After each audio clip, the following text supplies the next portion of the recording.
అడిగిన క్వశ్చన్ లో కొంచెం చేంజ్ చేసుకోవాలి. అంటే నేనేం అది డిబేట్ చేస్తాను కానీ స్వపక్షంలో విపక్షం కాదు. మేము నంబర్ 1 మేము ప్రజల గురించి ప్రజలకి ఏమి కావాలనో మేము అది అడుగుతున్నాము. మేము ఎప్పుడు ఆపోజిట్ గా పోలేదు. అంటే రూలింగ్ పార్టీలో ఉన్నప్పుడు అంటే మనం ఏం అడగొద్దా?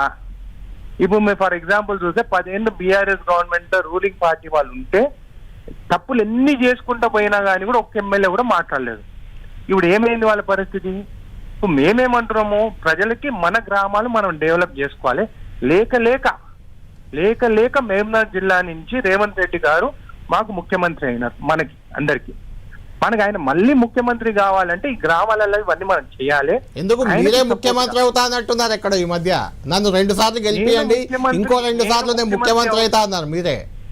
నేను ముఖ్యమంత్రి అన్న ఆ రోజు మాట్లాడిన మొత్తం వర్షన్ వింటే నేను ఏమన్నాను, కాంగ్రెస్ పార్టీలో మాకు స్వేచ్ఛ ఉంటది, అందరికీ అవకాశం వస్తుంది, నాకు ఒక్కనికే కాదు, ఎస్సీ ఎస్టీ బీసీ ఎవరైనా కానీ మీరు మళ్ళీ 2 సార్లు గెలిపియండి, అప్పుడు మేము కూడా సీఎం అభ్యర్థి అవుతాం, నేను ఒక్కనే కాదు ఎవరైనా కావచ్చు. ఇది కాంగ్రెస్ పార్టీ. అదే బీఆర్ఎస్ పార్టీలా అది 2-3 వాళ్ళే ఉంటారు, తక్కిన వాళ్ళందరూ చేతులు కట్టుకొని తలకాయ దించుకొని ఉండాలి అని చెప్పినాను. అట్లా అవకాశం ఓరికి వచ్చినా గానీ మన కాన్ఫిడెన్స్ డెవలప్ అవుతుంది అని చెప్పినాను నేను.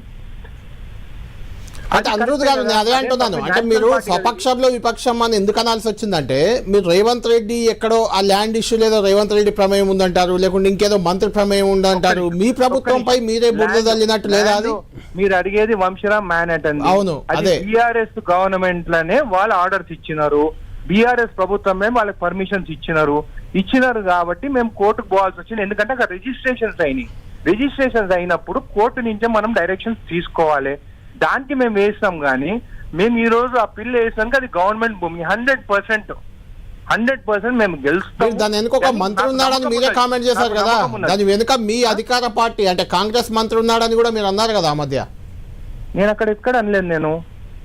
నేను ఏమన్నాను, అది బీఆర్ఎస్ గవర్నమెంట్ క్లియర్ చేసిన ల్యాండ్, అవును, దాన్ని 100% మేము అది గవర్నమెంట్ ల్యాండ్ అని చెప్పినాము. అయితే ఇప్పుడు 25 కోట్ల డిమాండ్ ఇంకా ముందుకు తీసుకెళ్తారా మీరు ఇలానే? 20 కోట్ల డిమాండ్ మా గ్రామాల్లో ఉన్న ప్రజల కోసము 100% ఆ డిమాండ్ ముందుకు తీసుకెళ్తాము. ఎన్ఎం శ్రీనివాస్ రెడ్డి గారు ఒక చదువుకున్న మనిషి, ఒక బ్యూరోక్రాట్ గా పనిచేస్తారు. ఆయనకి డీటెయిల్డ్ గా డెప్త్ గా స్టడీ చేసి ఒక డీటెయిల్డ్ ప్రాజెక్ట్ రిపోర్ట్, ఒక గ్రామాలు ఎట్లా అభివృద్ధి చేయాలనే రిపోర్ట్ తోని ముందుకు వస్తున్నాము. అది మేము మా సీఎం గారిని రిక్వెస్ట్ చేసుకొని తీసుకొస్తాము. ప్రతి ఎమ్మెల్యే ప్రతి గ్రామాలకు పోయి డెవలప్ చేస్తే రేపు మళ్ళీ మమ్మల్ని గెలిపించుకుంటారు, మళ్ళీ మా రేవంత్ రెడ్డి గారికి అవకాశం వస్తుంది కదా, ఆయన కోసమే మేము పనిచేస్తున్నాం. Right, thank you Anirudh Reddy గారు. మొత్తానికి